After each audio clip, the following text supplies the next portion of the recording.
Olha, dom de revelação e dom de profecia, a rigor, é a mesma coisa. Agora, nenhum dos dois, ou esse dom de profecia ou de revelação, não existe mais hoje. Hoje não acontece? Não, hoje não existe mais. O profeta não existe mais hoje. O profeta existiu no século I. E nós vamos ver aqui por quê. Eu vou explicar por quê. Ele existiu no século I e vou explicar por que ele não existe mais. Aliás, temos que dar graças a Deus por ele não existir mais. E veremos isso na palavra de Deus com muita clareza. Isso é muito claro na Bíblia. Um profeta, diferente do que os evangélicos modernos pensam, não era uma pessoa que simplesmente acertava o futuro. Que chegava para você e dizia assim, olha, isso vai acontecer com você. Olha, você tem um problema, o problema vai desaparecer. E muito menos aquela ideia que a gente vê hoje em dia, da pessoa subir lá na frente e ficar falando, olha, tem alguém aqui com dor de estômago, tem alguém aqui com dor na coluna, com problemas com filho adolescente, coisas óbvias. O profeta, no Novo Testamento, ele não fazia isso. E no que diz respeito a dizer o futuro, o profeta do Novo Testamento raramente fazia isso. No livro de Atos, nós só temos 2 manifestações disso pelo profeta Ágabo, que já foi mencionado aqui. Qual era a função essencial do profeta no Novo Testamento? Quando um profeta falava, no Novo Testamento, na igreja, o que é que ele dizia? E é aqui que eu quero mostrar por que esse dom não existe mais. A Bíblia diz o seguinte em Efésios 3, versículos 4 e 5. O telespectador pode ler aí na sua casa esse texto e preste atenção no que diz isso aqui. O texto diz assim, pelo que quando ledes a carta aos Efésios, Paulo falando aos Efésios, podeis compreender o meu discernimento do mistério de Cristo. O que é o mistério de Cristo? A palavra mistério na Bíblia não são coisas que não dá para entender, não é isso. A palavra mistério na Bíblia significa que existiam verdades ocultas na mente de Deus, ocultas de outras gerações, e que agora vieram à luz. Ou seja, mistério é uma verdade, é uma doutrina revelada, que não foi revelado no passado, às gerações anteriores, mas é revelado agora com o advento do cristianismo. Então ele diz o seguinte, o mistério de Cristo, esse conjunto doutrinário, o qual em outras gerações não foi dado a conhecer aos filhos dos homens. As doutrinas cristãs, elas não foram dadas a conhecer aos filhos dos homens em outras gerações, como agora foi revelado aos seus santos apóstolos e profetas no Espírito. Ou seja, a função principal do apóstolo neotestamentário era trazer à luz verdades ocultas de outras gerações, verdades cristãs, os mistérios do cristianismo, agora conhecidos e revelados e registrados no Novo Testamento, tanto que o apóstolo Paulo, na sequência, ele continua falando sobre esses mistérios e dá exemplo de um deles, que é que os gentios são co-herdeiros e membros do mesmo corpo e participantes da promessa com Cristo. Esse é um mistério que estava oculto de outras gerações, mas agora os profetas e apóstolos trouxeram à luz, e os profetas, portanto, tinham esse dever de trazer à luz doutrinas desconhecidas, agora ocultas. Para quê? Para que os profetas, juntamente com os apóstolos, tinham esse dever de trazer à luz verdades ocultas de outras gerações. Muito simples. Na mesma carta aos Efésios, você pegar o capítulo 2, versículo 20, você vai ler o seguinte, 2:20, grife na sua Bíblia isso. Diz o seguinte, edificados, falando sobre a igreja, edificados sobre o fundamento dos apóstolos e profetas. O que significa isso? Significa que a igreja é construída na sua ética e doutrina sobre as bases lançadas pelos apóstolos e profetas. Ou seja, os apóstolos e profetas do Novo Testamento lançaram os alicerces doutrinários e éticos da igreja. Esses alicerces estão prontos, estão terminados, estão acabados, estão registrados nas páginas do Novo Testamento, das Escrituras, e a igreja hoje constrói sobre esses fundamentos lançados pelos apóstolos e profetas do passado. Então, é errado pensar no profeta como alguém que fica adivinhando o que vai acontecer amanhã, ainda que ele acerte às vezes ou erre na maior parte das vezes. É errado fazer isso. A visão, o conceito de profeta é muito mais amplo. É alguém que traz doutrina nova para que a igreja seja edificada sobre ela. E as doutrinas que nós temos no Novo Testamento refletem a totalidade das doutrinas dos mistérios ocultos de outras gerações que foram dados agora, no primeiro século, pelos apóstolos e profetas para que a igreja seja edificada sobre isso. Quem sai desses fundamentos, diz o apóstolo Paulo. O apóstolo Paulo fala em 1 Coríntios, eu como prudente construtor lancei os fundamentos e agora outros edificam sobre ele, sobre esse fundamento. Então nós não podemos, e Paulo continua dizendo, nós não podemos lançar outro fundamento além do que já foi posto. Então dizer que existem profetas hoje é dizer que os alicerces ainda estão em construção, que os alicerces não foram terminados e que tem doutrina nova vindo por aí. Agora, se a gente reduzir o conceito de profeta simplesmente a alguém que tenta acertar o que vai acontecer amanhã, aí é um conceito novo, é um conceito moderno, é um conceito que a Bíblia não ampara, aí sobre isso eu não vou falar. Eu vou falar sobre conceito que a Bíblia fala. Os profetas que a Bíblia fala, todos eles, de alguma forma, traziam doutrina à luz. Ou diziam coisas que se harmonizavam com a doutrina dada. O que eu quero realçar aqui é que para ser um profeta não basta dizer o futuro. Dizer o futuro era um dos aspectos da profecia neotestamentária. Certo. Um outro aspecto importante também da doutrina bíblica, do conceito de profeta na Bíblia, era o consolo. Os profetas, eles consolavam as pessoas. Quando nós vemos, por exemplo, o envio de profetas para a igreja de Antioquia, a Bíblia fala em Atos 15 que por serem profetas, eles consolaram as pessoas de Antioquia que estavam sobrecarregadas com o jugo da lei que tinha sido imposto sobre eles por falsos mestres. Então, consolar era uma atividade dos profetas, dizer o futuro era uma atividade dos profetas, mas essas atividades eram menores. A atuação profética predominante consistia de trazer à luz os mistérios ocultos do passado. Quer ver um exemplo disso? Em Romanos, no capítulo 12, versículo 6, diz assim, se alguém tem o dom de profecia, versículo 6 de Romanos 12, para quem está acompanhando em casa, seja segundo a proporção da fé. O que significa isso? O que significa profetizar de acordo com a proporção da fé? A gente pensa assim, profetizar de acordo com a proporção da fé é o seguinte, se eu tenho bastante fé, eu adivinho bastante. Se eu tenho pouca, eu não vou acertar muito. Depende da proporção da fé. Não tem nada a ver essa interpretação desse texto. Proporção da fé não é isso. Proporção da fé significa... Fé aqui não é acreditar. Fé aqui é a fé no sentido de corpo doutrinário, conjunto de verdades reveladas. Então Paulo está dizendo o seguinte, se alguém for profetizar, ao profetizar, faça isso em harmonia com a verdade revelada, com a fé revelada, com o conjunto de verdades já dada. A profecia que não se harmonizar com a fé já revelada, que não estiver em harmonia, no mesmo nível, ou na palavra usada aqui, na proporção idêntica à fé revelada, essa profecia não vale nada. Tanto é assim que quando o apóstolo Paulo orienta acerca do trato com os profetas, ele fala, quando houver profecia na igreja, 2 ou 3 profetizem e os demais julguem. Julgar o quê? Como é que eu posso julgar o futuro? Se a pessoa está só acertando o futuro, está só dizendo o futuro, como é que eu posso julgar se eu não sei o futuro? O que era julgado quando um profeta se levantava? O que era julgado era a doutrina que ele dizia. Por quê? Porque ele dizia doutrina. Paulo fala assim, olha, o dom de profecia é o mais importante que há. Por quê? Porque através dele vem instrução e consolo. Não vinha necessariamente conhecimento do amanhã. O que vinha, de acordo com 1 Coríntios 14, era instrução e consolo. Essa instrução doutrinária é que deveria ser avaliada, os demais julgando. Será que essa instrução doutrinária está em harmonia com a fé já revelada ou não? Mas qual a diferença disso para ensino?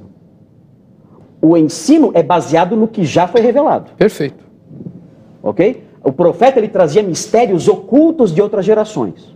Mas os profetas podiam fazer isso? Não eram só os apóstolos? Os apóstolos e profetas, de acordo com Efésios 2:20 e Efésios 3, 4 e 5. Então, apóstolos e profetas. Quando Paulo é por isso que nós dizemos, desculpe, é por isso que nós dizemos que, como nós cremos que as doutrinas do Novo Testamento se encerraram, nós temos a totalidade dos mistérios revelados, certo, nós cremos que a atividade precípua dos apóstolos e profetas cessou também.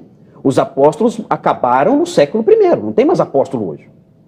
Profetas pararam a sua atividade, a sua atuação profética cessou no século I. Não tem mais profetas hoje. Por quê? Porque no século I, a produção completa do texto neotestamentário com as doutrinas ocultas de outras gerações estava pronto. Mas, pastor, veja bem, quando Paulo escreve 1 Coríntios 14, que o senhor acabou de mencionar, sim, ele diz, gostaria que todos vós profetizasseis. Claro. Ele faz um contraponto com o dom de línguas, que todo mundo falava em línguas, né? Graças seria a Deus ideal. que esse problema foi acabado. Hoje em dia não há uma existe ordem mais no culto, isso aí, há uma né? ordem no culto. Seria o ideal que todos profetizassem. Não, ele fala assim, eu queria que todos vós profetizasseis, e ele fica incentivando, vamos buscar os melhores dons. E ele enaltece o dom de profecia. Por quê? O que ele queria? Ele queria que todos os cristãos trouxessem à luz mistérios não revelados? Mistérios não revelados. É isso? Sim. Isso não produziria heresia? Não. Se produzisse heresia, então esse profeta deveria ser rejeitado. Aliás, surgiram falsos profetas. O apóstolo Pedro disse, olha, assim como no meio do povo no passado surgiram falsos profetas, no meio de vocês também vai surgir. E quem é que vai dizer se a profecia que o profeta está A trazendo proporção é boa? da fé. A proporção da fé. Eu tenho que olhar se aquilo que ele está dizendo se harmoniza com o que já foi dado. Agora, se destoa com aquilo que já foi dado, então... Só mais uma Posso falar um pouco, perguntinha. Weber?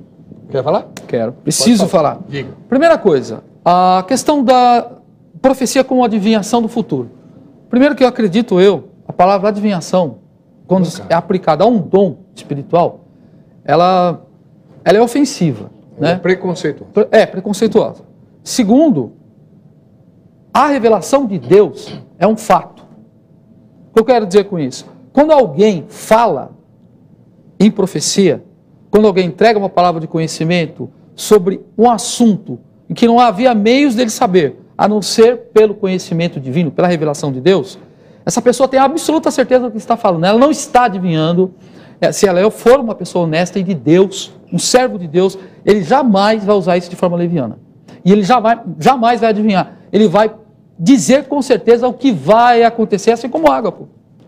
Vai haver uma fome em Jerusalém. Vão pegar o varão Paulo e vão ligá-lo, assim como eu estou fazendo agora com esse cinto. Então houve toda aquela certeza entre os irmãos, tanto que não queriam deixar Paulo ir para Jerusalém. Mas o Espírito Santo disse a Paulo que ele deveria ir, porque era a missão dele, padecer pelo Evangelho. Ele foi. Desobedeceu a profecia? Não.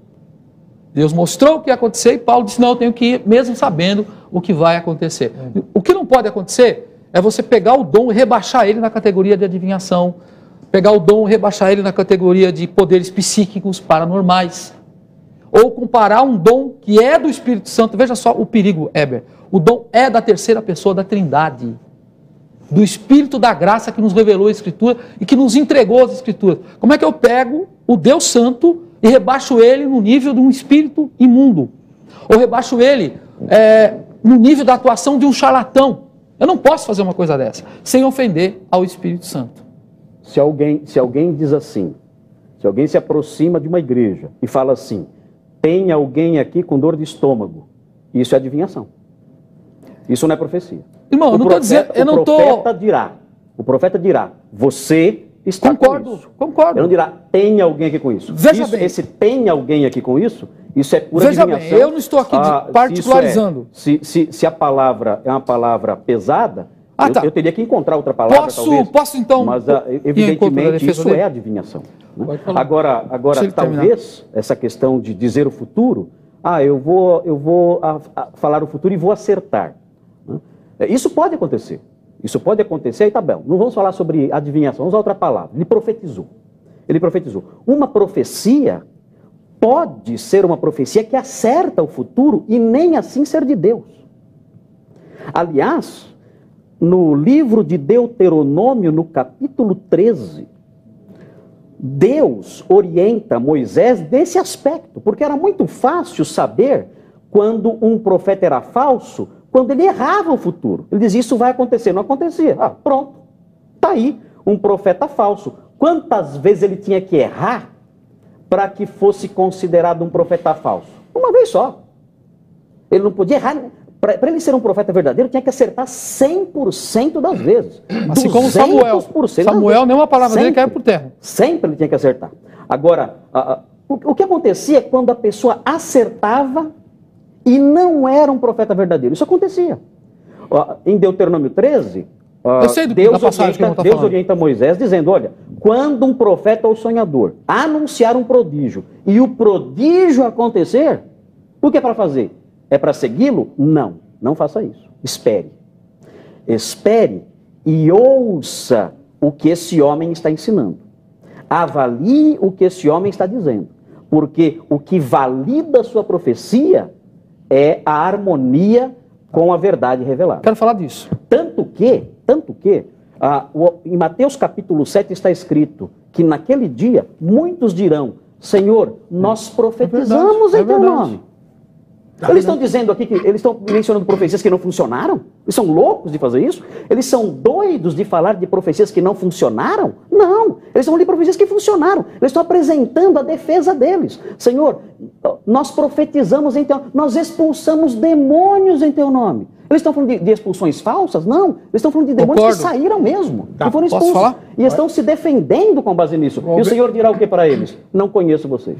Bom, algumas coisas. E isso é falso. Algumas Vocês coisas. Expulsaram demônios e são falsos mestres. Se você... Há mecanismos do tipo cumprimento, é mais um mecanismo.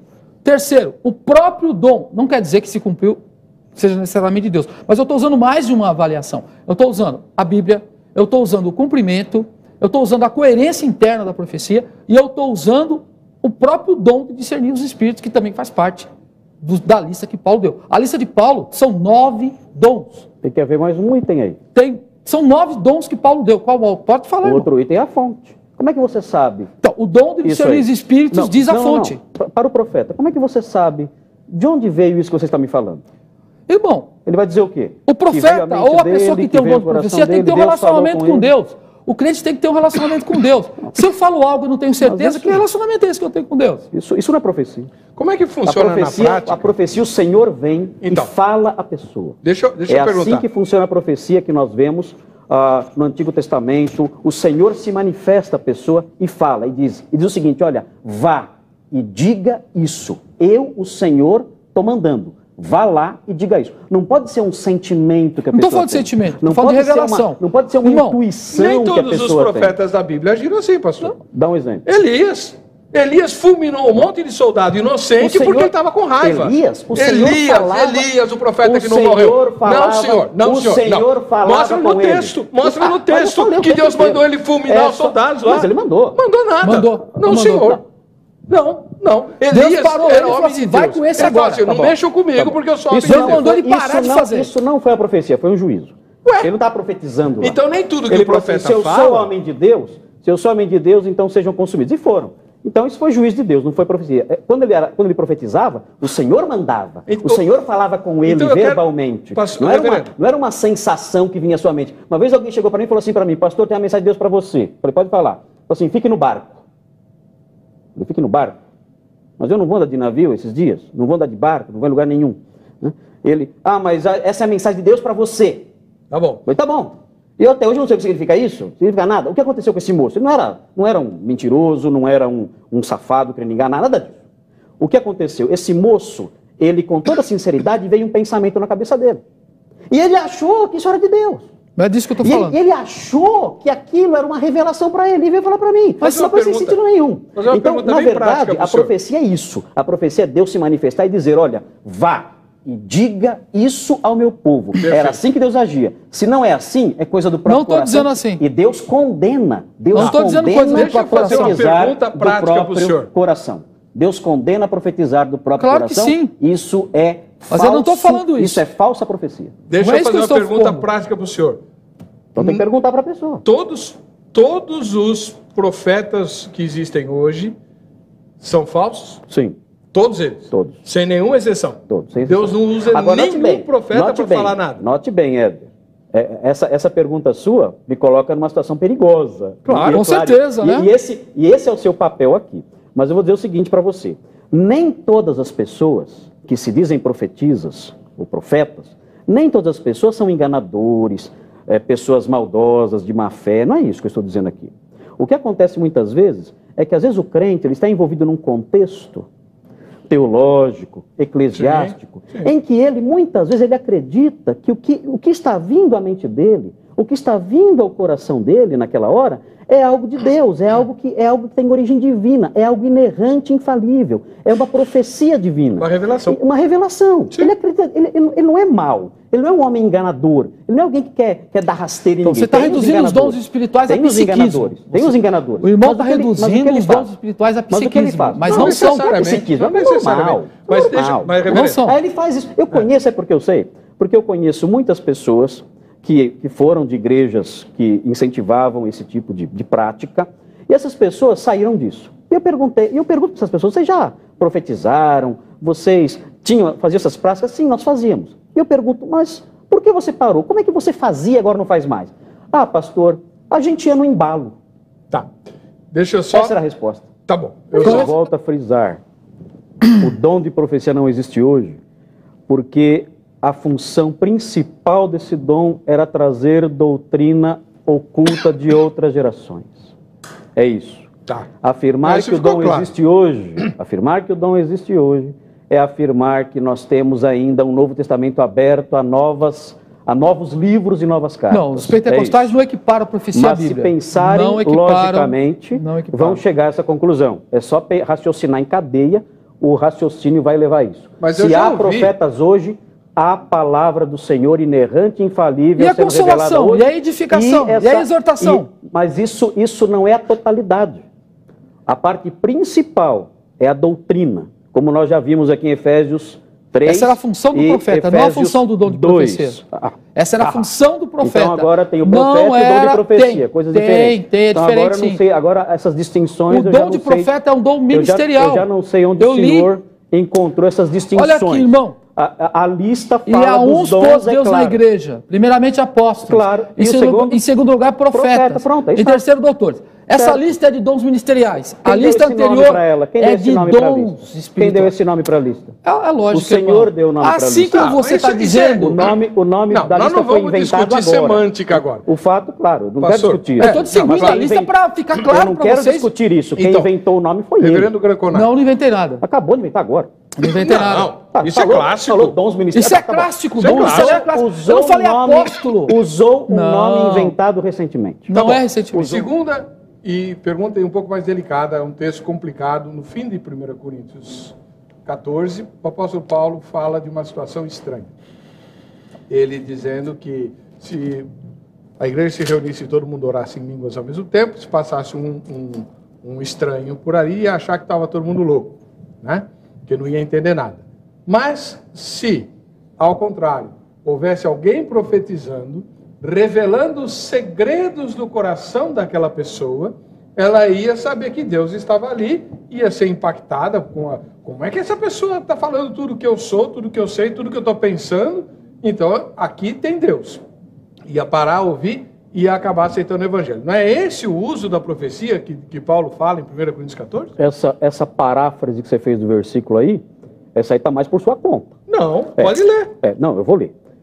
O texto não fala isso. O texto fala isso sim. Não, o texto não fala isso. O texto não fala isso. Presta atenção no texto com atenção. Presta atenção no texto com atenção. À vontade. O texto fala assim, para começar essa discussão, olha só o que o apóstolo Paulo fala um pouquinho antes de dizer isso que o pastor Heber mencionou agora. De sorte que as línguas constituem um sinal não para os crentes, mas para os incrédulos. Então aqui é uma coisa interessante aí para o pessoal que fala em línguas. Mas a profecia não é para os incrédulos, e sim para os que creem. Como posso harmonizar isso com o que foi dito agora, com o versículo que você mencionou agora? É por isso que eu tenho dúvida. Porque esse versículo vem logo a seguir. Isso. E aí o texto fala o que você mencionou agora. O texto está dizendo, a profecia não é para os incrédulos. A profecia não tem como alvo os incrédulos. A profecia não tem como objeto de alcance o incrédulo. Não é que na profecia lá eles, você é incrédulo, olha, eu vou adivinhar a sua vida agora aqui. Adivinhar não, vou acertar, não posso falar adivinhar. Revelar. Revelar, enfim, eu vou revelar aqui o que acontece na sua vida. Não é isso que está acontecendo aqui. O texto fala o seguinte: no caso de entrarem indoutos ou incrédulos, não dirão, tal. Aí 24. Porém, se todos profetizarem, e entrar algum incrédulo ou indouto, é ele por todos convencido e por todos julgado. Havia no conteúdo profético, havia no conteúdo daquilo que eles diziam, uma palavra de juízo, uma palavra de condenação, que é, na realidade, algo que pertence ao corpo doutrinário cristão. Esses profetas estariam dizendo coisas próprias do juízo, do julgamento, estariam pronunciando coisas que esse homem faria com que esse homem tremesse. Leu 25. Esse homem, então, versículo 25, o que ia acontecer? Segredos do coração. Os segredos do coração dele Mas se é manifestariam. particular. Ele diria, ele revelaria os segredos do coração. Esse homem. É particular da vida dele. Exatamente. Esse homem revelaria esses segredos. Esse homem O indouto? Isso. Não. Esse incrédulo. Esse incrédulo, quando ele chegasse nessa igreja... Está torcendo o texto. Não Pera estou aí. torcendo o texto. Eu o texto vou diz ler o exatamente texto. isso. Vou ler o texto diz precisamente isso. Os segredos do seu coração Quem está ficarão revelando? manifestos. Tá, quem ficarão manifesta? manifestos. Quem manifesta? Pelos profetas. Não. Isso é por Você sua pode conta. discordar de mim, mas Isso é por sua conta. não dá base para O isso. texto está dizendo, os profetas revelam julgamento, os profetas Não. revelam coisas que o convencem, e então o que acontece? Ele então expressa, ele diz, olha... Ele se entrega. Ele se entrega. Ah, tá. Ele se entrega. Eu não Exatamente. acredito nisso. Ele se entrega. É isso que está Porque eu nunca vi ninguém fazer Olha, isso. Vamos fazer o Você nunca seguinte. viu ninguém fazer isso? Você nunca viu uma conversão na sua vida? Não. Eu nunca vi Você ninguém nunca entregar viu- segredo Você próprio. nunca viu Não. alguém chegar? Tá distorcendo. Você não estou distorcendo. Tá distorcendo. Não estou distorcendo. Não, ninguém O entrega telespectador segredo vai julgar particular. cada um. Diz exatamente Ninguém entrega segredo particular. Claro que entrega. Diante Não, da entrega. palavra Se a pessoa- não, diante entrega, da palavra confessa. de Deus. Isso sim. A profecia, o texto fala que a profecia não é para incrédulo. Mas então vamos a fazer o seguinte. profecia é para crente. Os segredos do seu coração homem ficarão estaria lá. manifestos. Exatamente. Tá, vocês Esse já homem explicaram a entraria posição lá de vocês. Só que a minha posição ficará manifesta diferente. Deixa Eu falar. vou ler o diante texto. Diante da profecia, aquele homem pregação. seria da pregação, Da pregação. da profecia. Era profeta. Tá. Esses profetas, eles iriam manifestar ali naquela hora julgamento, eles iriam manifestar coisas que iriam incomodar aquele homem então seria quebrantado. E esses profetas não revelaria- falariam nada da vida dele. Não. Tá. Ele revelaria os segredos do coração dele. Pastor Marcos Branconato, se ele fosse da sua igreja, lá não tem revelação. Aí como é que ele faz para escolher um emprego de acordo com a direção de Deus? Mas tem que usar a cabeça. Tem que avaliar com a sabedoria que Deus deu, com o entendimento que Deus deu. Ele tem que avaliar o que é melhor e tomar sua decisão, orar a Deus, Senhor, me orienta, fecha as portas que não são da sua vontade. Seria pelas circunstâncias, então. Pelas circunstâncias, pelo parecer de crentes queridos, de crentes amados, que vão aconselhá-lo, que vão orientá-lo, para pastor, tudo Como mais. pastor, você diria eu isso a ele? Diria isso a ele. Uhum. Agora, eu gostaria de ter um pastor profeta como esse aí na minha igreja. Por quê? Porque aí 100% das decisões eu iria acertar. Se tem um profeta na minha igreja que pode me ajudar a tomar decisão sempre certa, que é um profeta de Deus. O profeta de Deus não erra nunca. Eu não ia errar nunca. Eu ia perguntar, pastor, eu devo ir pela marginal ou devo ir por outro caminho? Ele ia dizer para mim, olha, vá por aqui porque isso aqui vai estar, essa rodovia ou essa avenida vai estar fechada. Eu teria muita tranquilidade, porque tendo um profeta na minha igreja e sabendo que um profeta nunca erra, porque fala da parte de Deus, todas as minhas decisões eu ia submeter ao conselho dele. Mas não é isso Se que ele ele ensina. se ele tivesse palavra de Deus para metade delas, olha, seria uma maravilha, porque eu não ia errar nunca. Mas pastor, me explica uma Não ia coisa. errar nunca. Nós pastores, eu também sou de uma igreja que não crê na contemporaneidade dos dons. Nós não vivemos dizendo para o povo, olha, a gente erra porque não consulta a Deus, a gente se precipita, em vez de orar, buscar a Deus, pedir direção do Senhor, a gente vai e toma a decisão por si mesmo. Não é isso? Não tem que orar, não tem que buscar a Deus? Nós oramos, buscamos a Deus, e nem sempre isso não é uma garantia de que nós vamos acertar. Podemos cometer erros, nós não estamos no céu Nós estamos sujeitos a isso. Às vezes cometemos erros. O que não podemos dizer é que o erro está além do controle de Deus. Ah, tá. Mas assim, o fato da gente orar, pedir, buscar orientação, não é uma garantia de que a gente não vai errar. Quem dera fosse Pastor assim. Marcos, o irmão Quem não dera. acha. O Se pastor não tivéssemos acha. profetas, aí sim. Aí eu teria uma garantia que eu não ia errar. Porque o profeta ia dizer, olha, assim diz o Senhor. E eu então faria o que Eu ele vou fala. pegar um exemplo Aí do- eu nunca iria errar. Seria uma beleza. Pastor Marcos, vou pegar um se exemplo tiver do um senhor. profeta, ó, se O tiver um homem que profeta de ora, verdade, Pastor se tiver um Marcos. profeta de verdade me ouvindo, por favor, eu quero conhecer você, que eu preciso de você na minha vida. Pastor Marcos, Sim.